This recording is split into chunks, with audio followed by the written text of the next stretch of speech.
اعوذ باللہ من الشیطان الرجیم بسم اللہ الرحمن الرحیم وبہ نستعین وہو خیر ناصر و معین۔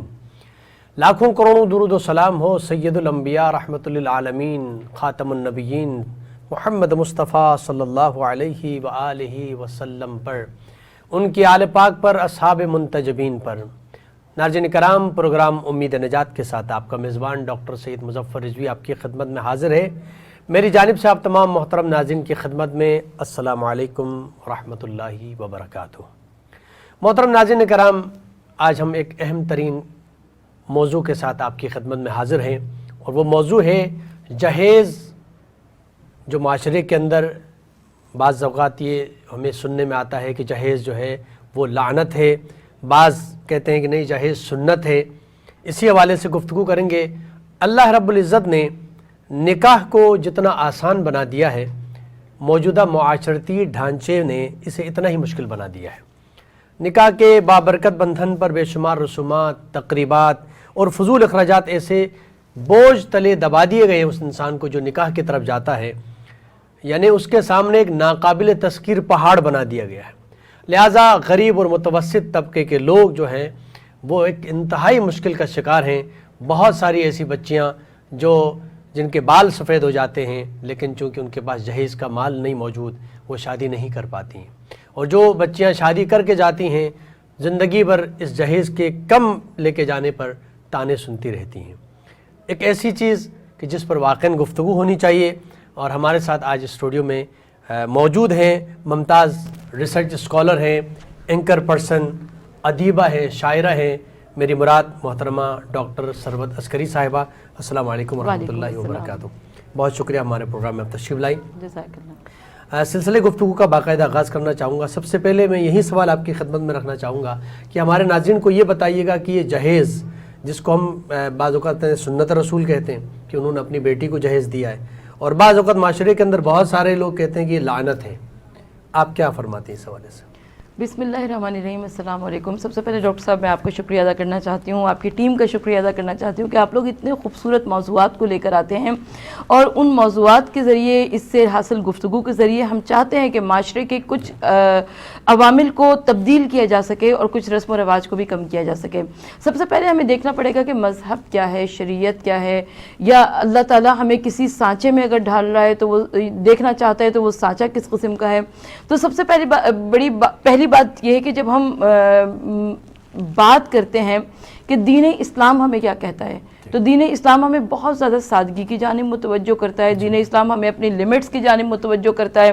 ہمارے یہاں بہت ساری باتیں عموماً ایسی شامل ہو گئی ہیں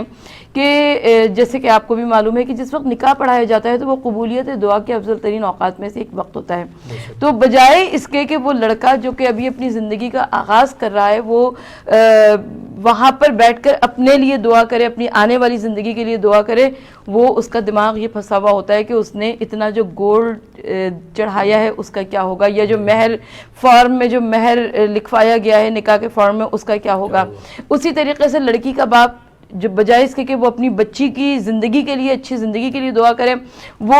اس وقت یہ سوچ رہا ہوتا ہے کہ کہیں کھانے میں کوئی نقص نہ نکال دیا جائے، کہیں بچی بیاہ کر جائے تو اس کے سامان میں کوئی نقص نہ نکال دیا جائے۔ یعنی ہم اپنے قیمتی لمحات کو، قیمتی اوقات کو ضائع کر دیتے ہیں اس طرح کی رسومات میں، کہ جن رسومات کا نہ ہمیں دین میں کوئی اجازت ہے، نہ شریعت میں کوئی اجازت ہے، نہ ہی معاشرے میں کوئی اجازت ہے۔ ڈاکٹر صاحب مجھے کہنے کی اجازت دیجیے، یہ معاشرہ بناتا کون ہے؟ میں بناتی ہوں، آپ بناتے ہیں، ہمارے جیسے ارد گرد جو لوگ موجود ہیں وہ اس سوسائٹی کو، اس معاشرے کو بناتے ہیں۔ ہم یہ کہہ سکتے ہیں کہ اگر میں اپنے آپ کو تبدیل کروں، آپ اپنے آپ کو تبدیل کریں، ہم اپنے گھروں کو تبدیل کریں، اور ایک فرد جو ہے ایک جہان تازہ ہے، آہستہ آہستہ ایک گھر تبدیل ہوگا، ایک محلہ تبدیل ہوگا، ایک پورا علاقہ تبدیل ہوتا جائے گا، یہاں تک ایک پورا معاشرہ تبدیل ہوتا چلا جائے گا۔ تو سب سے پہلی بات تو یہ، اچھا بہت سارے میں لڑکوں کو، بذات خود لڑکوں کو جانتی ہوں کہ وہ یہ چاہتے ہیں کہ سادگی کی زندگی گزاریں،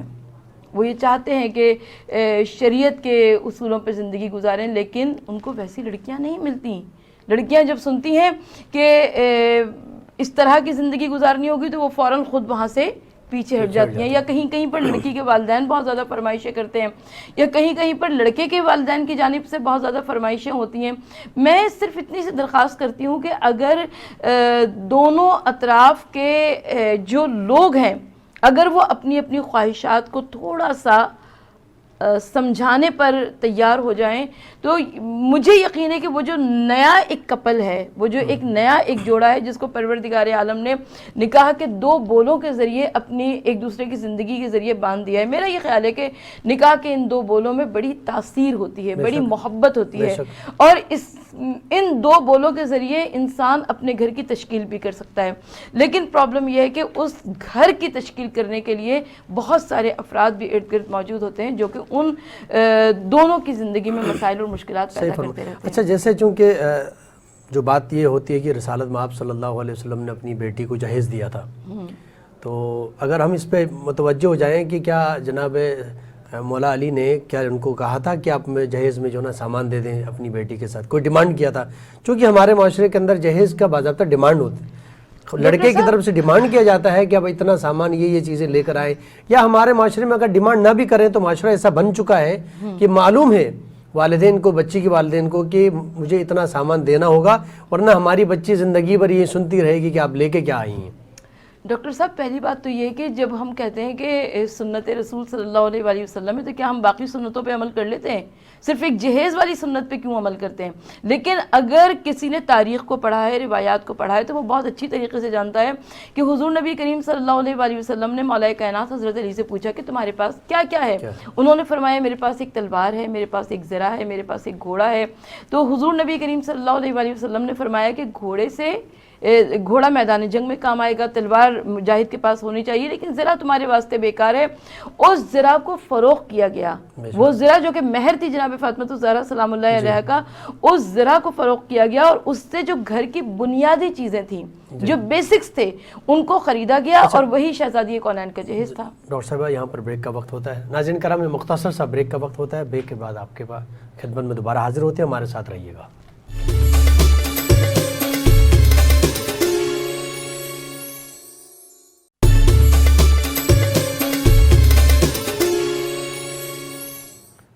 ناظرین کرام، ایک بار پھر پروگرام امید نجات میں آپ کا خیر مقدم۔ گفتگو ہماری ہو رہی ہے آج جہیز کے حوالے سے کہ اس جہیز کے کیا اثرات معاشرے میں پڑ رہے ہیں۔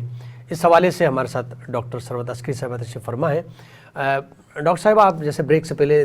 فرما رہی تھیں کہ رسالت مآب صلی اللہ علیہ وسلم نے جو زرہ مولا علی کی تھی اس کو بیچ کر کے اس کا جو سامان خریدا گیا، تو جہیز اس طرح تیار ہوا، جو سامان لے کر ہے اس میں خود مولا علی علیہ السلام کی زرہ ہے جس کو بیچ کے سامان تیار کیا گیا۔ تو اس سے کیسے ہم یہ استفادہ کریں کہ کوئی ڈیمانڈ کرنا ہے اور وہاں سے لامحالہ ضروری طور پر سامان لے کر آنا ہے؟ آج کے معاشرے نے اس سے کیسے لیا کہ ایسا ہم نے بھی کرنا ہے اور ایسا کر نہیں رہے ہیں؟ پہلی بات تو یہ کہ دیکھیں، سب سے پہلے ہمیں حق مہر پر بھی بات کرنی چاہیے، اس لیے کہ جب ہم حق مہر پر بات کرتے ہیں تو بہت ساری مرتبہ بہت سارے مقامات پر یہ کانسیپٹ ہوتا ہے کہ مہر نہ دیا جاتا ہے نہ لیا جاتا ہے، یہ تو بس ایک لفظی کارروائی ہے۔ لیکن یاد رکھیے کہ وہ مہر حضور نبی کریم صلی اللہ علیہ وآلہ وسلم نے مولا کائنات حضرت علی ابن ابی طالب علیہ السلام سے لیا، اور رخصتی سے پہلے لیا، اور اسی مہر کے سے جہیز کا سامان آیا۔ اچھا، جہیز کے سامان میں بھی وہ بنیادی چیزیں تھیں، کیونکہ حضور نبی کریم صلی اللہ علیہ وآلہ وسلم کا طریقہ یہ تھا کہ جب بھی وہ اصحاب کرام میں سے یا مسلمانوں میں سے کسی کی شادی ہوتی تھی تو وہ اس کا گھر ایک علیحدہ یونٹ بن جایا کرتا تھا۔ تو جب وہ علیحدہ یونٹ بن جایا کرتا تھا تو ان کو پانی کی مشق بھی چاہیے، ان کو ایک بچھونا بھی چاہیے، ان کو چند مٹی کے برتن بھی چاہیے، تو چند ضروریات ان کے لیے جو چاہیے ہوتی تھی اس کو حضور نبی کریم صلی اللہ علیہ وآلہ وسلم نے خریدا۔ ہمارے ہاں پرابلم یہ ہے کہ ہم لوگ بہت ہائی فائی چیزوں کی بات کرتے ہیں، تعیشات کی بات کرتے ہیں، لگژریز کی بات کرتے ہیں، اور بہت سارے ابھی میں چند دن پہلے ایک ویڈیو دیکھ رہی تھی، ہندوستان کے کسی شہر میں ایک لڑکی نے خودکشی کر لی صرف اس وجہ سے کہ وہ اس کے والدین جو تھے وہ اس کے سسرال والوں کی ڈیمانڈز پوری نہیں کر پا رہے تھے۔ وہ بھی شادی کے بعد کے ڈیمانڈز ہیں، شادی کے بعد وہ جہیز بھی لے کر گئی ہیں، اس کے بعد بھی ڈیمانڈز، اور ہمارے معاشرے میں یہ ہو رہا ہے کہ وہ لڑکی جہیز کا سامان لے کر گئی ہیں، اس کے بعد بھی مختلف انداز میں ان کے والدین سے، بچی کے والدین سے پیسے لائے جا رہے ہیں۔ میں کہتی ہوں ڈاکٹر صاحب، ایک تو جب آپ کا کوئی رشتہ بن جاتا ہے نا، آپ نے کوئی رسم کر دی، کوئی انگیجمنٹ کر دیا، نکاح کر دیا، تو بہت سارے لوگ اس میں بھی کھل کر سامنے آ جاتے ہیں۔ اگر آپ کو پہلے سے کچھ اندیشہ لگ رہا ہے کہ یہ لوگ کیسے نکلیں گے، تو بہتر یہ ہے کہ اس وقت اس رشتے کو ختم کر دیجئے۔ یہ مت سوچئے کہ دنیا کیا کہے گی، برادری کیا کہے گی، سوسائٹی کیا کہے گی، اس لیے کہ بعد کے رونے سے پہلے کا رو لینا بہت اچھا ہے۔ بالکل، چونکہ وہ شادی لڑکی سے نہیں ہو رہی ہے، ان کے ذہنوں میں تو ڈیمانڈ ہے یہ پیسہ، یہ جہیز، یہ چیزیں، ساتھ ساتھ اس کے ساتھ بھی شادی ہو رہی، اور اس کے بعد زندگی بھر کے لیے اس لڑکی کو سوچنا پڑتا ہے کہ میں نے ایسا کیا کر دیا، میرے پیرنٹس نے کیا کر دیا، جس کی وجہ سے آج ہمارے معاشرے میں بہت ساری ایسی لڑکیاں ہیں۔ اور یہ معاملات دو طرفہ ہیں۔ آپ کسی بھی رشتہ کرانے والی خاتون سے بات کیجئے تو وہ سب سے پہلے یہ کہیں گے کہ لڑکی والوں کی ڈیمانڈز ہوتی ہیں، لڑکی والوں کے مطالبات ہوتے ہیں، خود لڑکی کے بھی اپنے مطالبات ہوتے ہیں۔ بہت سارے لڑکے، آپ مجھے یہ بتائیے کہ اگر ایک لڑکا 40,000 روپیہ مہینہ کما رہا ہے تو وہ کہاں سے 2 لاکھ روپے کا جوڑا پہنا سکتا ہے اپنی دلہن کو؟ وہ اگر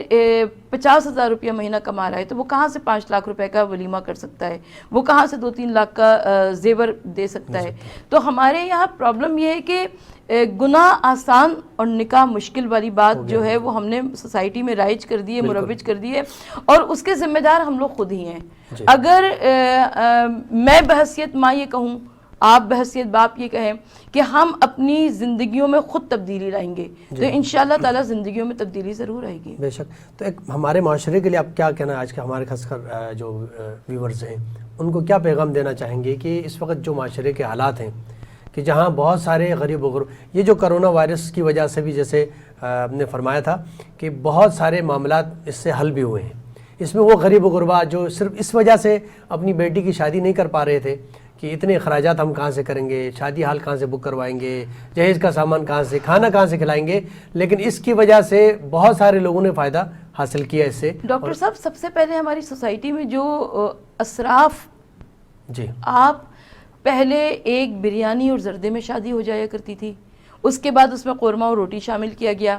اس میں کہا گیا پھر 1 سالن کم از کم 2 سالن ہونے چاہیے، اس کے بعد کہا کہ نہیں بروسٹ بھی ہو، کچھ باربیکیو بھی ہونا چاہیے، کچھ تکے کباب بھی ہونے چاہیے، تو وہ بڑھتے بڑھتے کم از کم 2 میٹھے بھی ہونے چاہیے۔ تو ہر چیز اللہ کا عذاب نہیں ہوتی، کچھ ہمارے اعمال بھی ہوا کرتے ہیں۔ ہمارے اعمال واقعی اتنے مشکل ہو گئے تھے کہ اس کے باوجود کوئی کرونا جیسا عذاب آنا ہی آنا تھا، اور آپ دیکھیے کہ اس میں بہت سارے افراد نے اپنی بیٹیوں اپنے بیٹوں کی شادیاں بھی کی ہیں، اور بحسنہ خوبی وہ بچے اپنے گھروں میں آباد بھی ہیں۔ ہاں، اس کرونا کو غنیمت سمجھا ہے۔ اور میرا یہ اپنا خیال ہے ڈاکٹر صاحب کہ اگر آپ کی شادی کی مہمانوں کی لسٹ 500 افراد کی بنی ہوئی ہے تو آپ کے اوپر جب کوئی مصیبت آتی ہے تو وہ 500 افراد نہیں کھڑے ہوتے، مشکل وقت میں کھڑے ہونے والے 5 افراد 10 افراد جو آپ کی فیملی کے لوگ ہوتے ہیں، چند قریبی احباب ہوتے ہیں، وہ کھڑے ہوتے ہیں، وہ آپ سے پوچھتے ہیں۔ تو میرے خیال میں آپ کا سرکل تو اتنا ہی ہونا چاہیے نا، جو لوگ آپ کی مشکل۔ اور حقیقت یہ کہ کرونا نے وہ جو دور دراز کی شادیاں، دور دراز کے رشتے، دور دراز کے پھپھا کے بہن کے ماموں کے سالے کا بھائی ہے اس کو ضرور بلانا ہے شادی میں، اور ناراضگیاں بہت ساری ایسی ہوتی تھیں، ہاں ناراضگیاں ہو جاتی تھیں، رسومات، اور جو معاشرے میں غلط رسومات ہیں، مثلا شادی ہوتے، آپ کے گھرانے کی رسومات کیا کیا ہیں یہ بتا دیجئے۔ ارے کون سی رسومات ہیں؟ اسلام کہتا ہے فقط ایک نکاح اور ولیمہ سنت رسول ہے۔ ہم نے اپنی دوپٹہ گرین اور ریڈ ہونا چاہیے، کوئی انگوٹھی ایسی ہونی چاہیے، نس جو ہے لڑکے والوں کی طرف سے آئے گی، لڑکی والوں کی طرف سے آئے گی، ٹیکا لڑکے والوں کی طرف سے آئے گی۔ کیوں؟ نہ لڑکے کو کوئی اس سے مسئلہ ہے نہ لڑکی کو کوئی اس سے مسئلہ ہے، آپ کیوں اس طرح کی باتیں کر کے ان بچوں کی زندگیوں میں مسائل پیدا کر رہے ہیں؟ بے شک صحیح فرمائے۔ بہت بہت شکریہ ڈاکٹر نصرت عسکری صاحبہ، آپ نے بہت اچھی گفتگو فرمائی۔ ہمارے ناظرین کو انشاءاللہ یہ چیز آپ کی گفتگو پسند آئی ہوگی، اور اس سے یقیناً اس گفتگو کا مقصد اور اس پروگرام کا مقصد یہی ہے کہ ہم معاشرے کے اندر ایک ایسی بگاڑ پیدا ہوئی ہے ان رسومات کی وجہ سے، جس کی وجہ سے وہ لڑکیاں جن کی شادی ہونی چاہیے تھی ان کی عمریں جو ہیں وہ بہت زیادہ ہو چکی ہیں، لیکن وہ اس خوف سے کہ معاشرے کے اندر اگر ہم شادی کر بھی لیں تو بعد میں بھی ہماری بچی کو بہت کچھ سننا پڑے گا، اس وجہ سے وہ لڑکیاں شادی نہیں کر پاتی ہیں۔ اس کا جو ذمہ دار کون ہے؟ معاشرہ کون بناتا ہے؟ جیسے ڈاکٹر صاحبہ نے فرمایا کہ معاشرہ ہم اور آپ سب مل کے بناتے ہیں۔ ہر گھر کے افراد مل کے اگر اس مصیبت کو، اس مشکل کو جو ہے نا ختم کرنے کی کوشش کریں، سب مل کے کریں، تو میرے خیال سے کوئی مشکل نہیں ہے۔ اللہ تعالیٰ نے اور اللہ کے نبی صلی اللہ علیہ وآلہ وسلم نے اس نکاح کو، جیسے اللہ کے نبی کی سنت ہے نکاح کرنا، اس کو بہت آسان بنایا تھا، لیکن افسوس کا مقام یہ ہے کہ اس کو اتنا مشکل بنا دیا ہے کہ گناہ کی طرف جاتے ہوئے انسان کہتا ہے کہ ہاں آسانی ہے، لیکن اگر انسان نکاح کی طرف جاتا ہے تو اس کو بہت ساری باتوں کو سوچنا پڑتا ہے، جس میں وہ تمام رسومات بہت ساری ایسی ہیں جن کا اسلام سے کوئی تعلق نہیں ہے۔ ناظرین کرام، یہاں پر پروگرام کا وقت ختم ہوا چاہتا ہے۔ امید یہ ہے کہ آپ کو ہمارا پروگرام بہت اچھا اور پسند آیا ہوگا، اور اگر آپ اپنے قیمتی آراء سے ہمیں ضرور آگاہ کیجیے گا تاکہ ہم اپنے پروگرام کو بہتر سے بہتر کر سکیں، اور آپ ہمارے چینل فیض ٹی وی کے ساتھ جڑے رہیے گا۔ انشاءاللہ آئندہ بھی اس طرح کے موضوعات پر گفتگو جاری رہے گی۔ ناظرین کرام، اپنے میزبان ڈاکٹر مظفر رضوی کو اجازت دیجیے۔ اللہ نگہبان۔